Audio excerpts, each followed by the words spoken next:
Programa Café com Maná. Diferente dos outros, mas igualzinho a você.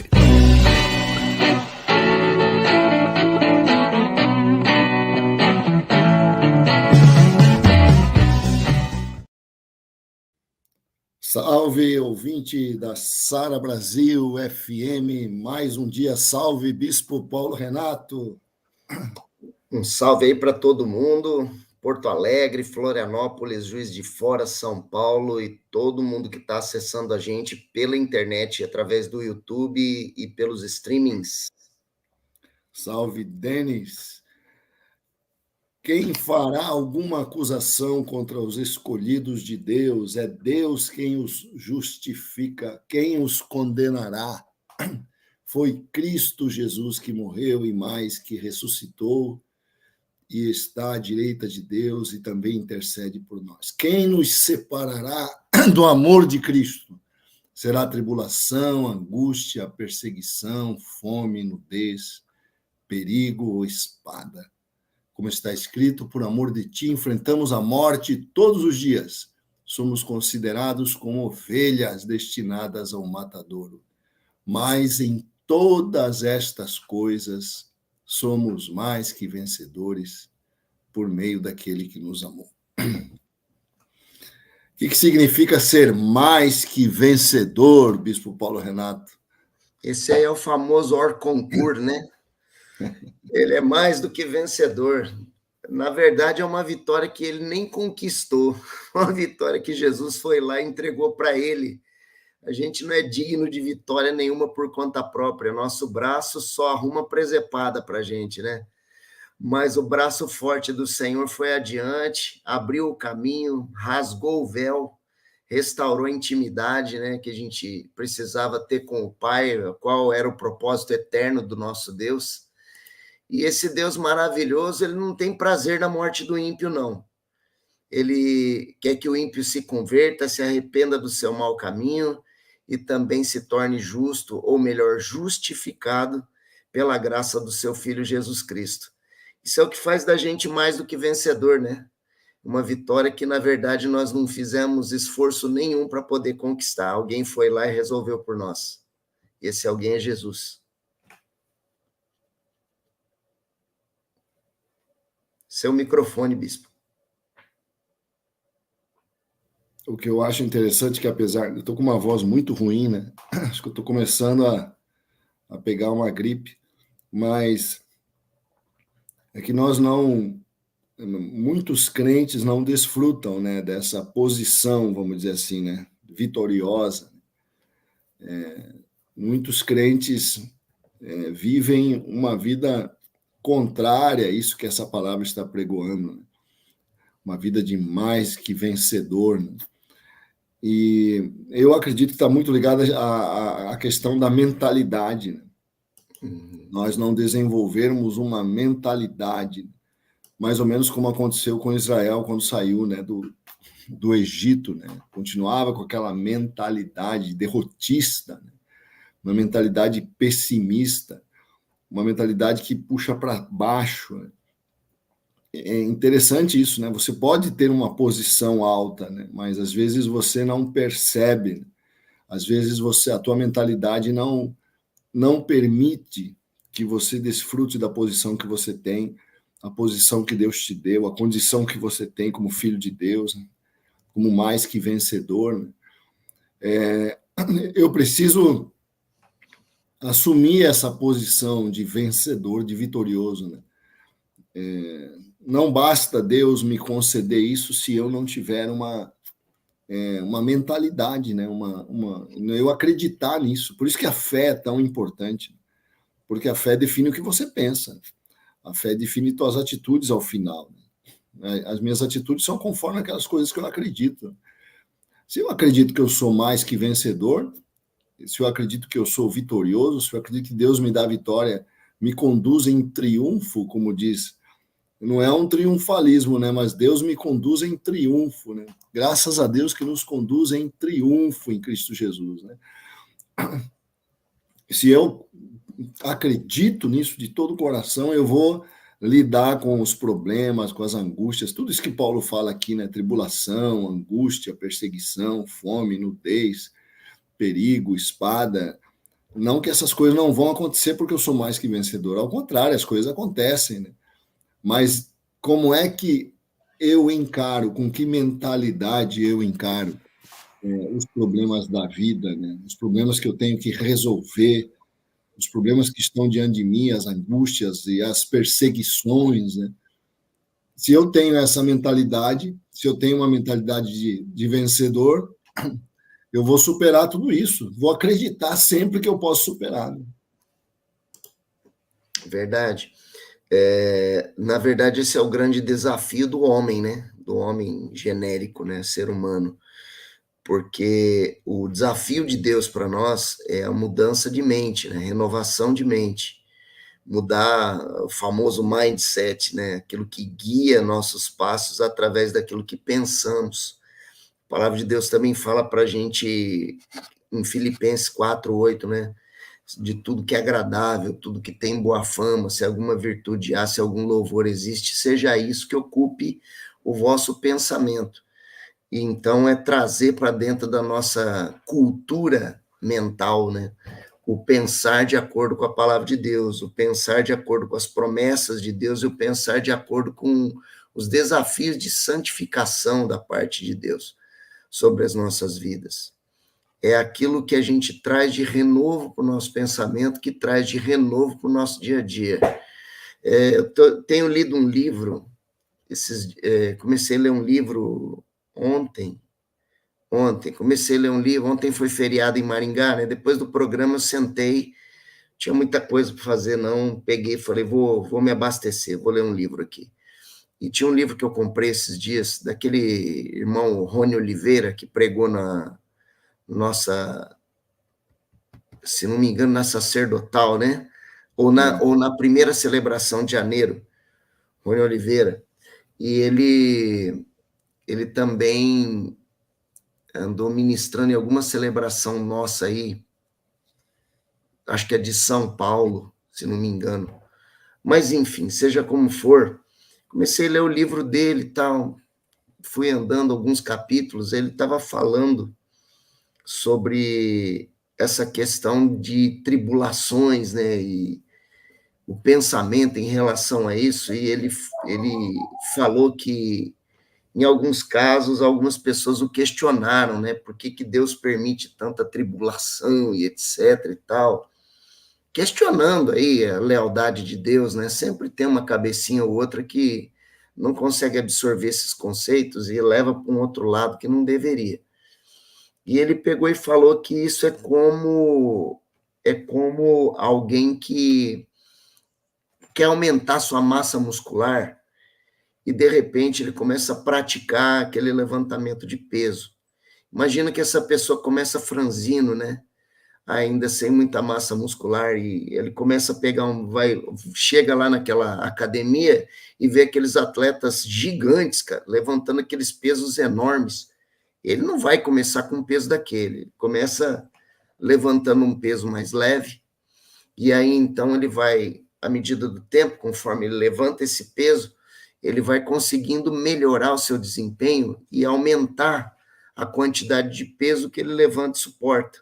Mas não é pelo simples exercício, é pelo fato que, claro que a massa muscular dele começa a aumentar, então ele está conseguindo carregar mais peso, e mais peso, e mais peso. Só que, por consequência, enquanto ele levanta esse peso com certo sofrimento, ao mesmo tempo ele está sendo capaz de sustentá-lo. Porque quanto mais peso ele levanta, mais musculoso ele fica, mais resistente. E o renovo da mente, né, o renovo da mentalidade, do pensamento é isso. Quanto mais você enfrenta as tribulações, sustentado pela promessa da palavra de Deus, e você entende que se a vida é dura, você tem um Deus que é mais forte, né? Você tem uma palavra que te sustenta, que te fortalece. Então, você não apenas vai conseguir suportar esses pesos, passo a passo, como também vai ficar mais forte para que, ainda que venham situações mais difíceis, você consiga carregá-las. Eu achei super interessante esse exemplo. compartilhando aqui para edificar os corações. É a mesma coisa que o jejum, né? Por exemplo, esses dias eu fiz um questionamento no culto, quantas pessoas não tinham jejuado 24 horas? Muitos ainda não tinham jejuado 24 horas, né? Então não vai começar com 24 horas, começa com uma refeição, Isso, começa com 2 refeições, aí vai aos poucos, né, até jejuar 24 horas, depois jejua 48 horas, e assim por diante. Você não começa, né, de uma forma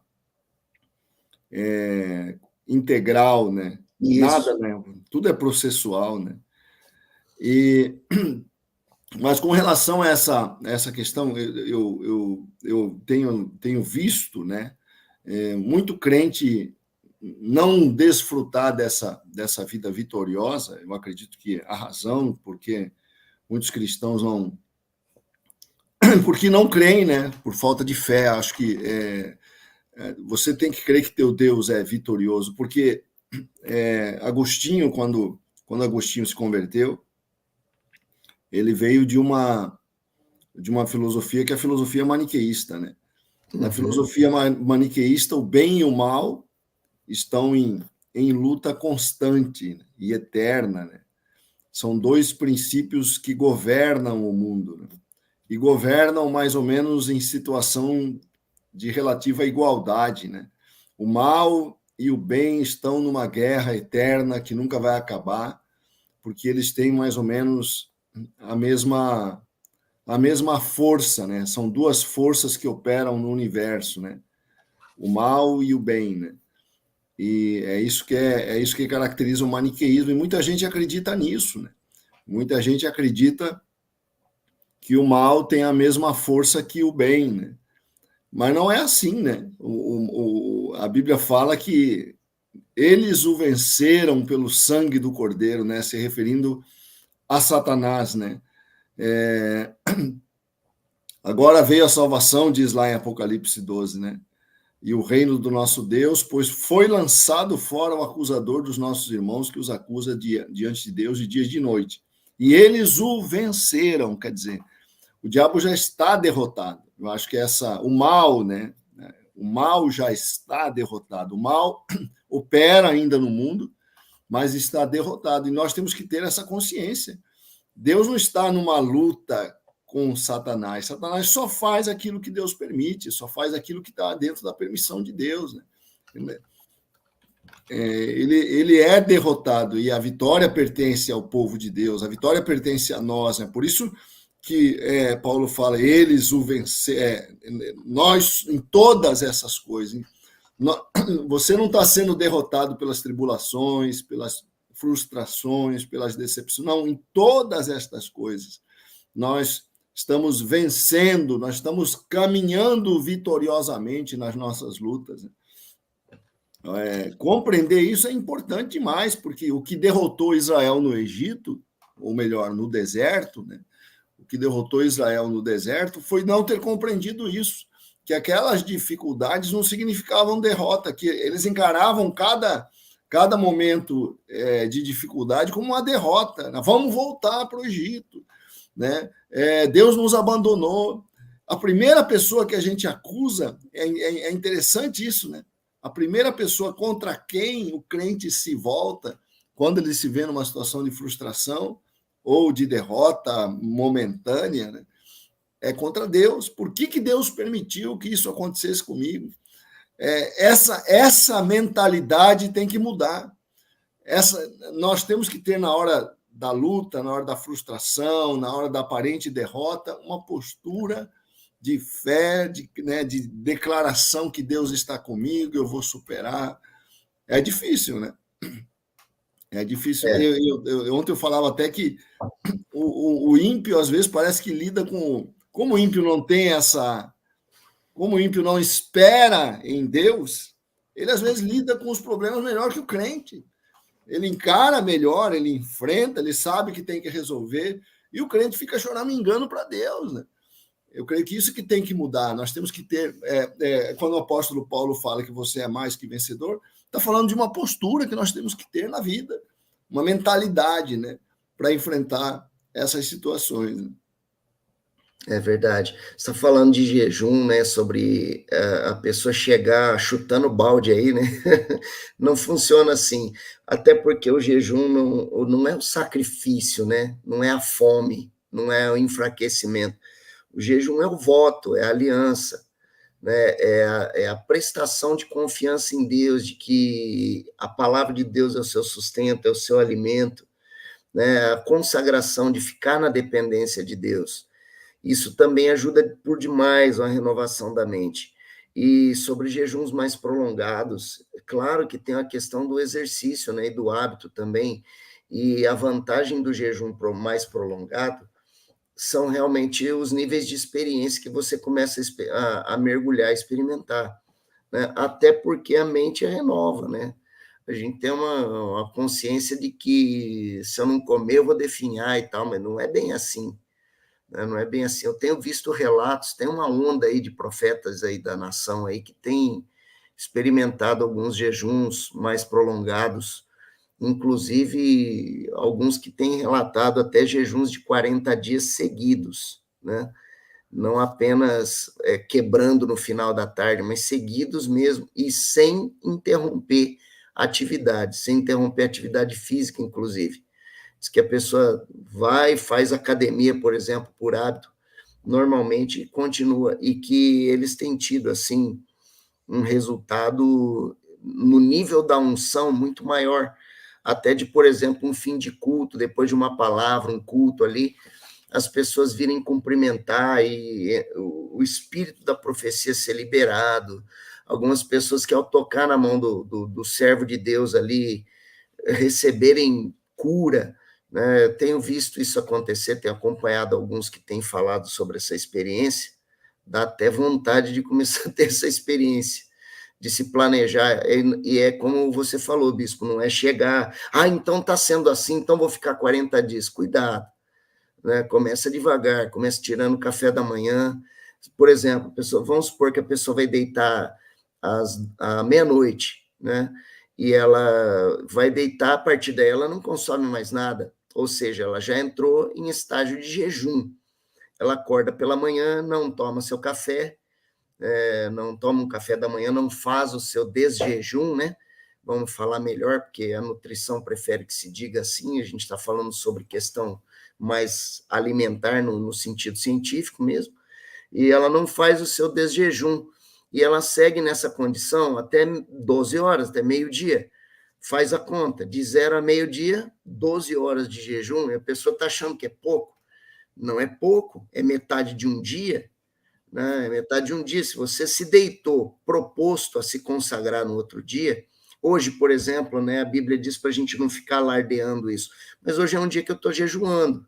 Eu pus no meu coração de ontem à noite, antes de me deitar, falei, eu vou me consagrar em jejum nessa sexta-feira, né? E pelas minhas razões, tá? Não importa qual seja a razão, é uma questão muito minha com Deus, e de fato eu estou de jejum. Eu não vou fazer um jejum prolongado hoje de 24 horas, mas eu me determinei a jejuar. Por exemplo, a hora que der meio-dia, eu fui me deitar ontem por volta da meia-noite, eu já terei jejuado 12 horas, né? Metade de um dia onde o meu corpo está na dependência de Deus, né? E como é que eu faço? Não, daqui a pouco eu vou tomar uma água, né? Água eu bebo, porque se trata de uma questão de hidratação, a gente está no momento de seca aqui, sem chuva, e com frio. Se eu não me cuidar, não me hidratar, eu vou ter algum problema e, por exemplo, pode me acontecer uma situação de garganta. Estou no final de semana, sou pregador, né? Eu dependo da minha voz, né? Então estou me cuidando nesse sentido. Mas, seja como for, ontem eu senti de entrar numa consagração hoje que não era planejada ao longo da semana, eu já tive meu planejamento de jejum essa semana, mas hoje o Senhor me chamou a fazer isso, senti no coração, estou fazendo. Mas fica aí a dica, né, para o pessoal, que o jejum é uma das disciplinas espirituais renovadoras de mente, assim como a oração, a leitura da palavra, né, a congregação, são disciplinas que levam você até sua mente transformada e acrescentada, né? A Maria Rodrigues, sempre conosco, acabou de colocar um versículo aqui, né? mas em todas estas coisas somos mais que vencedores por meio daquele que nos amou, que é como o bispo João abriu hoje. E ela disse, se você ama Jesus e entregou sua vida a ele, você é mais que vencedor. Mas sobre o quê? Ela diz que o livro de Romanos explica que a vitória é sobre o mundo, o pecado e a condenação. Jesus oferece a vitória da salvação para nós. É justamente isso, né? E todo esse processo se dá através de uma renovação da nossa mente.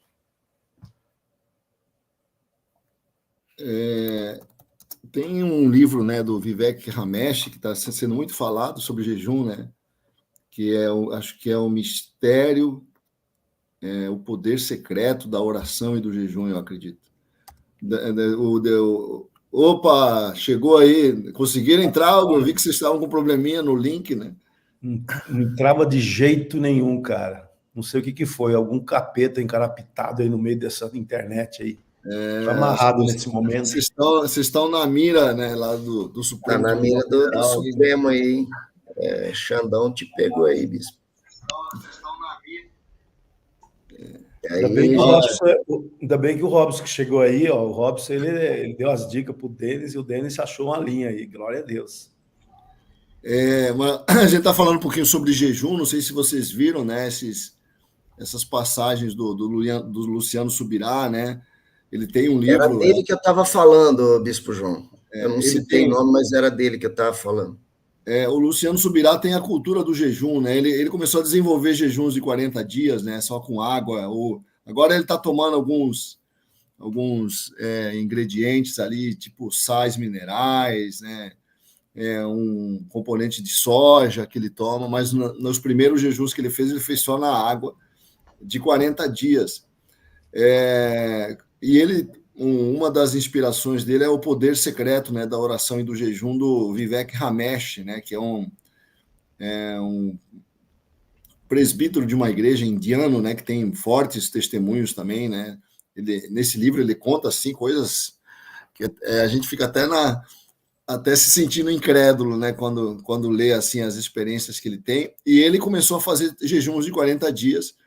E eu acredito que a partir dessa inspiração que o Luciano Subirá começou a fazer jejuns, primeiro de 21 dias, né, só na água, e depois jejuns de 40 dias. Né. Nós aqui temos o hábito de fazer os jejuns de 21 dias, mas interrompendo à noite, né? E a gente faz os jejuns nas quartas-feiras, né, que é o jejum que nós costumamos fazer pelas células. Mas a gente está falando de que os nossos desafios devem ser enfrentados paulatinamente, processualmente. Ninguém começa um jejum com 24 horas, né? Talvez até comece, né? Dizem que lá na Coreia eles já começam com 3 dias, né? Eu tenho experimentado muito, né, o poder do jejum. É claro que a gente é esquisito falar isso, mas com a idade que eu tenho, tem que tomar cuidado, né? Você tem que começar a ter algumas precauções para não se expor demais, né? Então, o último jejum que eu fiz de 3 dias, eu me senti muito bem, mas fiquei de olho, né? Fiz um trato com Deus. Deus, não quero ficar gripado, não quero baixar a minha imunidade. Porque quando você jejua, eu estava lendo, né? Tua imunidade baixa. Então, se tem um surto aí, aqui em São Paulo teve um surto brabo da influenza, né? Muita gente aqui na Zona Norte, muita não, algumas pessoas da Zona Norte contraíram influenza, né? Que é uma doença perigosa, né? Uma doença infecciosa e tal. Então, eu fiquei, mas graças a Deus foram 3 dias assim tranquilos, só com água, né? E assim, eu sou muito abençoado com o jejum, né? Nossa, Deus fala muito comigo. E eu fui muito direcionado por Deus, principalmente para ouvir o céu, né? Eu não sei vocês, mas eu acho que o mundo espiritual está muito estranho. Tem muita coisa esquisita acontecendo no planeta, né? O planeta está em convulsão, né? Como se o planeta tivesse em polvorosa. E eu creio que é papel do homem de Deus, né? Da mulher de Deus, um homem que busca Deus, ele ter uma direção para a sua congregação, né? Para aqueles que são liderados por ele. Você tem que ter uma palavra sobre o que está acontecendo. Uma palavra de consolo, uma palavra de direção, uma palavra profética, né? Não necessariamente uma previsão, né? Mas uma palavra de consolo e de fortalecimento para tudo que está acontecendo no mundo, né? Então, eu tenho sentido uma urgência de alertar o crente para a influência do mundo, porque é a influência do mundo que vai desviar muita gente, né? O que é a previsão que está lá na Bíblia, em Mateus 24. Então, por isso nós, né, líderes, temos que ter uma sensibilidade mais apurada. Nem estou deixando você falar, Robson. Shalom. Tá muito bom, bispo. Eu concordo plenamente. E mais, né? Subirá, quando ele lançou o livro, eu já tinha ouvido o Dr. Miles. Vocês já ouviram o Dr. Miles falando sobre jejum? Ele fez 40 dias. Então a mensagem, só que está em inglês, né? Tem que ir lá no site dele, no canal do YouTube, e traduzir, ou enfim, ouvir. Quem pode ouvir inglês, né? Mas é maravilhoso, as orientações, os benefícios, a maneira como ele fala, né? Que isso regenera também o corpo, e o impacto espiritual, que é o que a gente busca de fato, né? O Luciano Subirá, pelo que eu ouvi dele, ele foi acompanhado por nutricionista, médico, não é bem a realidade de todos, né? Ele tem vamos dizer assim, uma condição financeira, uma condição de ser acompanhado de alguém estar ali com ele, monitorando e tudo mais. Ele chegou a falar que fez até exercício físico no tempo de jejum que ele fez. Mas eu entendo que a motivação é o mais importante aí. No jejum, o que eu gosto mesmo é de desligar tudo. Tem que desligar a televisão, desligar a internet, aquilo que distrai, né? Aquilo que tira, que rouba, e buscar através da oração, aí entra jejum e oração, a presença de Deus. Eu penso que tem que focar na presença de Deus. Alguns talvez mudem. Por que eu falei motivação, né? Não, benefício de, sei lá, emagrecer, jejum intermitente, talvez com segundas intenções. Não que não vá colher em outras áreas, vai colher em outras áreas também, mas o jejum que a gente acredita, esse jejum que Jesus falou que castas caem, né? Esta casta só cai com jejum e oração. Esse jejum tem que estar focado na presença, em buscar a presença de Deus. E é interessante que ele fala, uma coisa que eu achei muito interessante nessa fala do Subirá, foi na questão dele divulgar isso, né? Porque ele divulgar o jejum que ele está fazendo, né? Porque a primeira coisa que alguém pode pensar é, mas Jesus não fala que não é para você falar no jejum, né? E ele diz, nós precisamos falar do jejum que nós falamos, porque nós fazemos, para poder inspirar outros a fazerem a mesma coisa. Essa deve ser a nossa motivação em divulgar o nosso jejum. O que Jesus recrimina, diz ele, né? O que Jesus recrimina é aquela divulgação que eu faço para a minha glória, a divulgação que eu faço para autoexaltar, né, a minha vida, né, para afetar, né, diante das pessoas uma espiritualidade, né, para que as pessoas me respeitem como um homem de Deus, como espiritual. Se essa é a nossa motivação quando nós divulgamos o jejum, nós estamos jejuando em vão, né? Ele fala, mas eu quero divulgar com a motivação de inspirar outros a jejuarem, a terem essa experiência, que é uma experiência que tem se perdido na igreja de Deus, né? A igreja não tem jejuado, né? Não tem experimentado dessa ação de Deus. Aí ele fala no jejum de uma semana, no jejum de 14 dias, no jejum de 21 dias, e finalmente no jejum que ele fez recentemente de 40 dias, dessa forma que o Robson falou, né? Fazendo atividade física de noite. E não, ele fala que terminou o jejum, fez todos os exames e a saúde dele estava muito melhor do que antes do jejum. Todos os exames ficaram melhores, ele fez vários exames de sangue, todas as suas taxas estavam muito melhores do que quando ele entrou em jejum. E ele emagreceu muito, né? Porque ele era muito mais cheio, né? Ele está muito mais magro, né? Eu conheci ele antes dele fazer todo esse sucesso, né? Eu conheci ele lá em Curitiba, depois ele veio em Jandira. E ele emagreceu, viu? Eu conheci ele antes. Emagreceu muito. Ele falou que ele perdeu 17 quilos no último jejum. 17. Então, tem os benefícios. Eu entendo que colhe, né? A Valnice também fala sobre jejum, né? Outro dia eu estava ouvindo ela na internet, ela fez um corte, esses cortes que, né, o pessoal faz e coloca na internet, e ela falando de regeneração por causa do jejum, que a motivação dela não estava ligada à questão de saúde, ela jejua muito, né? Quem a conhece, o Bispo Hugo conhece bem ela também, né, Bispo? Ela jejua muito. E ela fala que a saúde dela, pela idade dela, ela está muito bem. A Valnice não come nada que não seja cru. Ela come só legumes e verduras. Acho que o legume cozido ela come. Mas ela come só coisas assim. Ela come castanhas, ela come... Pelo menos mas faz muito tempo que eu viajei com a Valnice na viagem que nós fizemos para a Jordânia, né? Ela foi no grupo. E tivemos assim, nossa, ela é uma pessoa muito interessante, gostei muito dela. Ela é muito gente boa. E ela é meio arisca, né? Ela não conversa com qualquer um, não. Aí eu fui brincando com ela, eu falo, nossa, nós temos uma... Eu brincava no grupo, né? Falava, gente, nós temos uma personalidade aqui. Como é que chama uma pessoa famosa? Como é que é o nome? Celebridade. Nós temos uma celebridade gospel aqui. Ela falava, tá amarrado, eu não sou nada disso. E eu fui brincando com ela, daqui a pouco ela começou a conversar, começamos a trocar ideia, me contou cada experiência. Ela tem experiências assim, muito, muito interessantes mesmo. Uma pessoa diferente, uma irmã querida, viu, Valnice Milhões?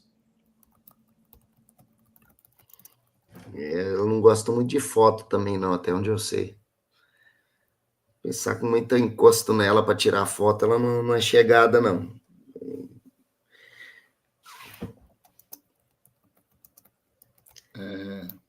Silêncio no ambiente, e aí, vamos para o tema? Vamos retomar o tema, então? Vocês querem que eu coloque o tema que foi... Temos meia hora aí para o tema. Foi pautado. Nós mudamos o tema por causa do problema do link, né? Mas eu posso pôr aqui, a gente pode discutir um pouquinho, né? Eu coloquei o tema sobre a tensão entre igualdade e liberdade.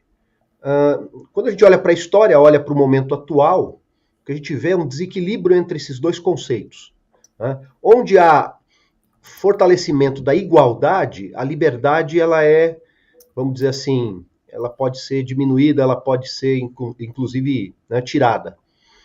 Vamos pensar no comunismo, por exemplo, né? A ideia, o discurso é muito bonito, tudo igual, tudo distribuído por igual, né? De forma igual, só que a gente não vê nem isso na prática, nem a igualdade a gente consegue ver na prática, né? Quanto muito a questão da liberdade. Então, regimes, sistemas foram levantados baseados nesses dois conceitos. A própria democracia, vamos dizer assim, que uma das bandeiras da democracia é a liberdade.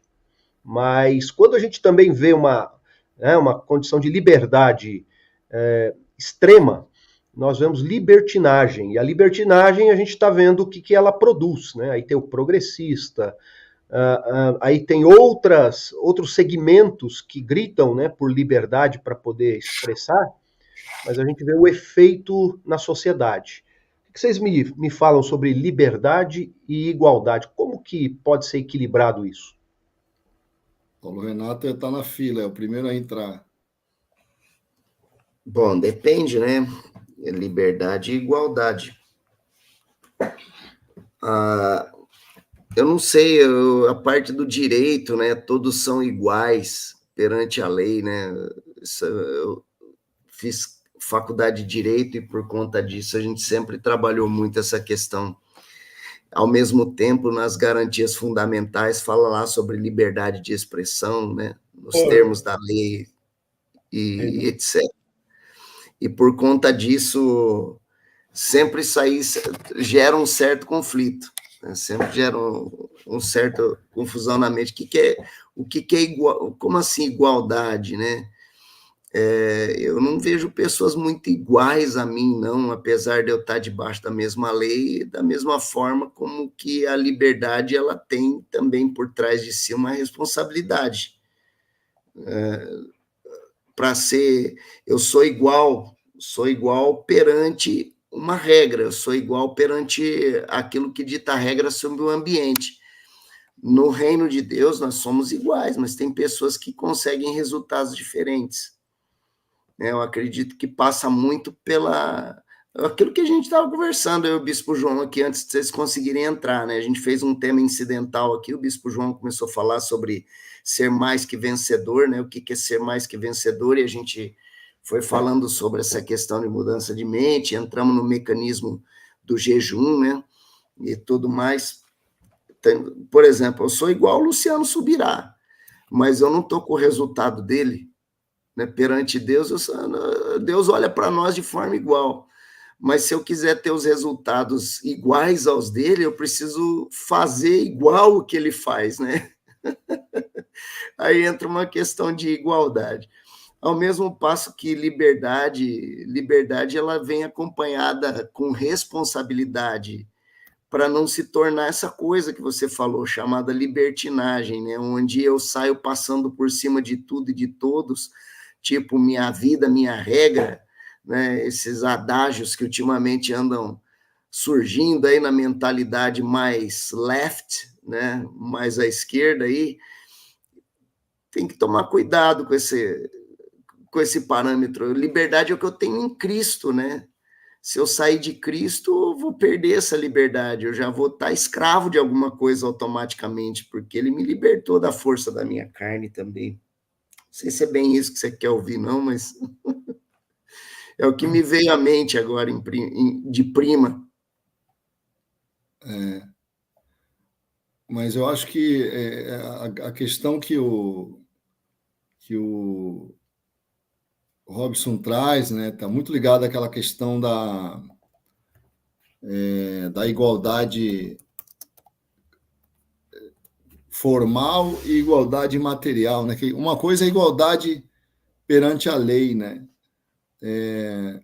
Todos têm igualdade diante da lei, né? E muitos querem que essa igualdade se traduza em igualdade de resultados, né?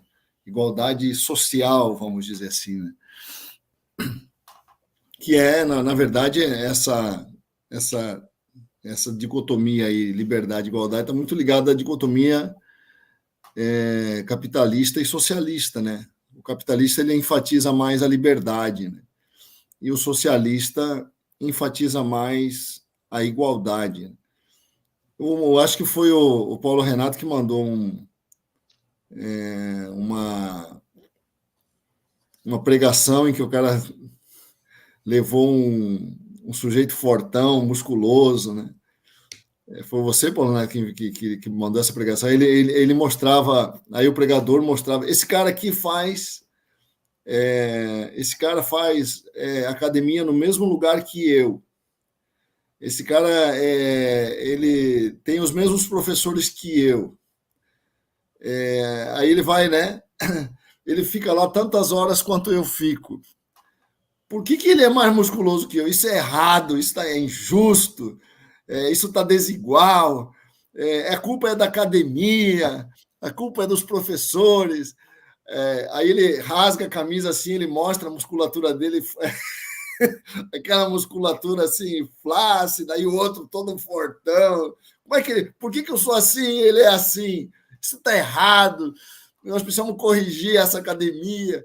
Aí ele está zombando que nós queremos igualdade de resultado, mas não queremos igualdade de esforço, não queremos igualdade de dedicação, mais ou menos o que o Paulo Renato falou do Subirá, né? O Subirá faz 40 dias de jejum, né? Eu digo aqui, ultimamente eu tenho ouvido falar em jejum de chocolate. Eu estou fazendo um jejum. Como é que eu já tirei o chocolate? Jejum de internet, gente. Jejum de internet. Eu escutei isso já. Coca-Cola, né? Mas essa é a geração mais soft. Nunca, tem geração soft, mas a geração que faz jejum de chocolate, cara, eu faço não, isso. E de internet. Eu fiquei imaginando o cara comendo 0 e 1, 0 e 1, 0 e 1, assim, o tempo inteiro. O outro que faz jejum de pizza. Jejum de pizza. Rapaz, para com isso, meu irmão.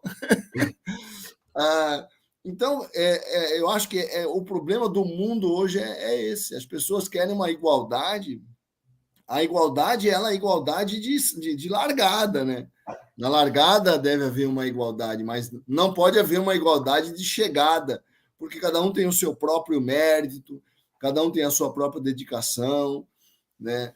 Cada um tem seu próprio esforço, e os talentos são diferentes também, né? Isso a parábola dos talentos mostra maravilhosamente, né?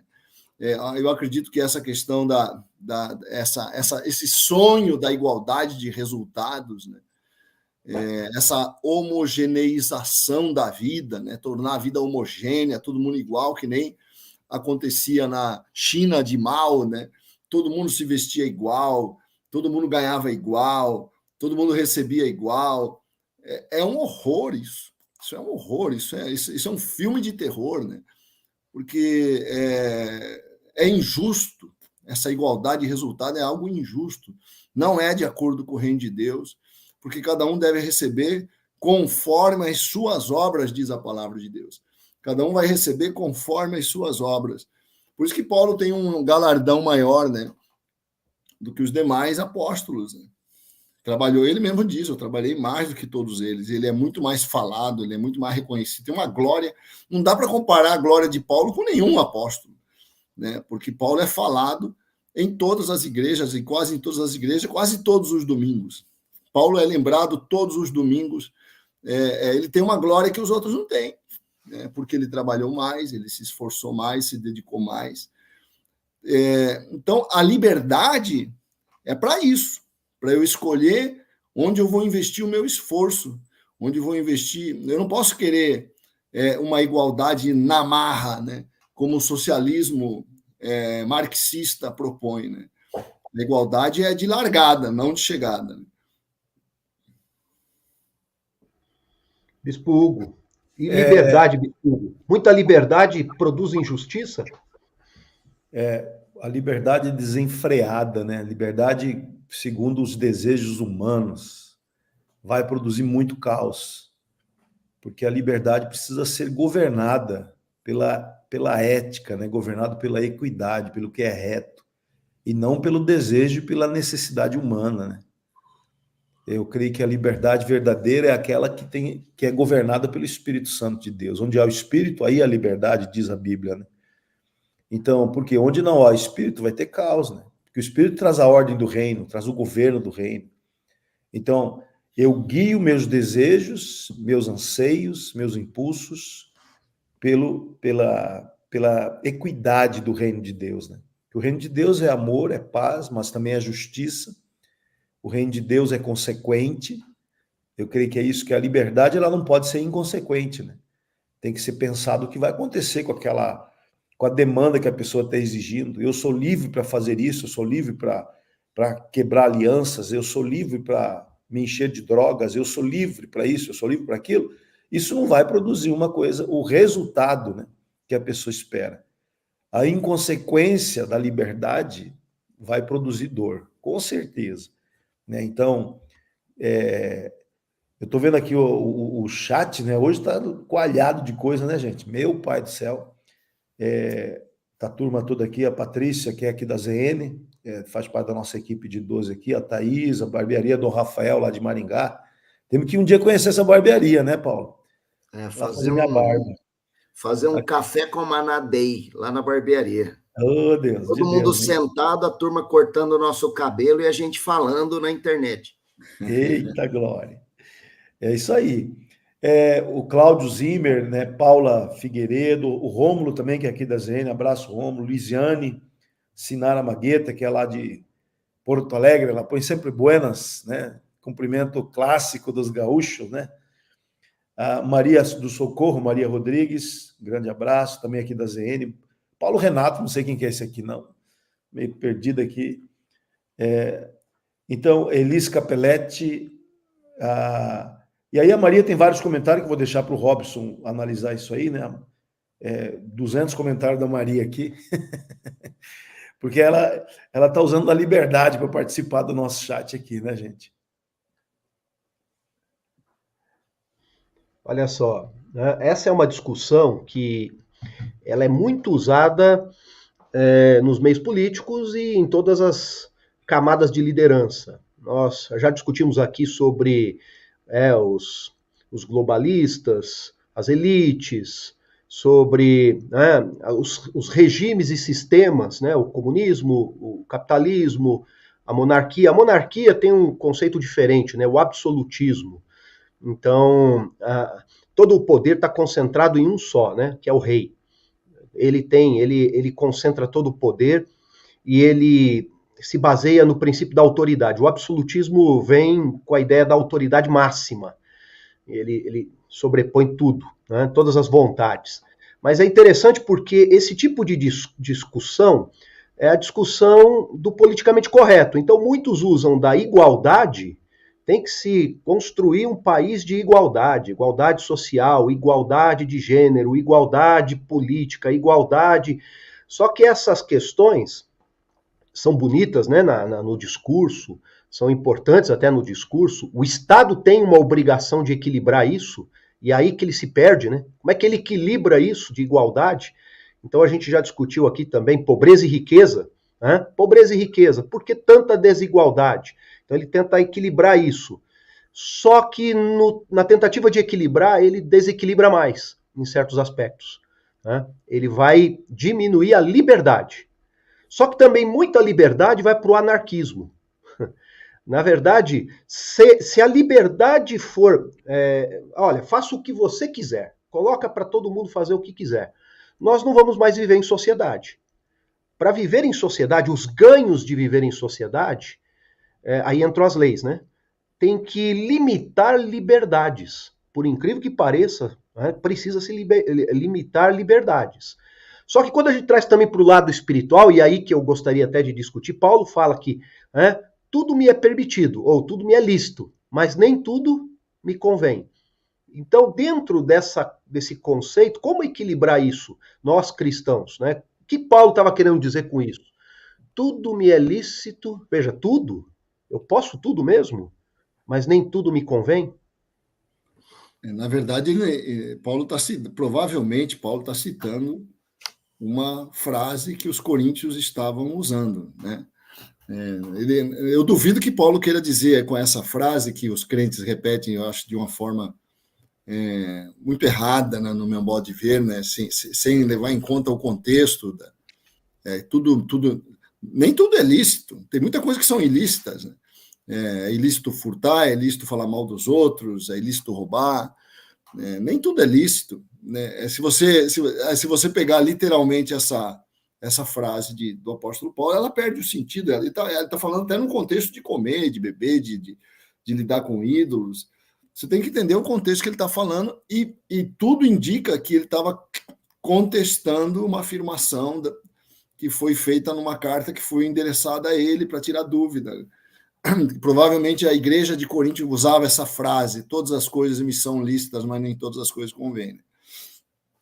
Não, provavelmente usava todas as coisas me são lícitas. Todas as coisas me são lícitas. Que a igreja de Corinto era uma igreja dividida, né? E ele estava escrevendo para eles, né, para corrigir uma questão, porque a divisão ela também se baseia na liberdade. Eu escolho quem eu quero, eu faço o que eu quero, eu caminho com quem eu quero, eu acredito em quem eu quero. Então Paulo começa a trabalhar em cima de uma circunstância dentro da igreja que perdeu a ordem. Exatamente. Porque se você a liberdade, como é que existe qual é o conceito de liberdade hoje secular? Né? Numa democracia liberal, né? No liberalismo, que é um conceito que está na cultura também, né?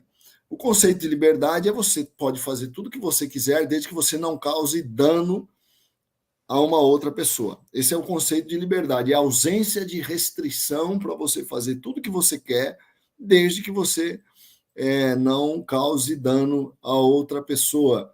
Porque se você causar dano a outra pessoa, acontece isso que você falou, nós caímos num sistema anárquico que impossibilita a vida comunitária, né?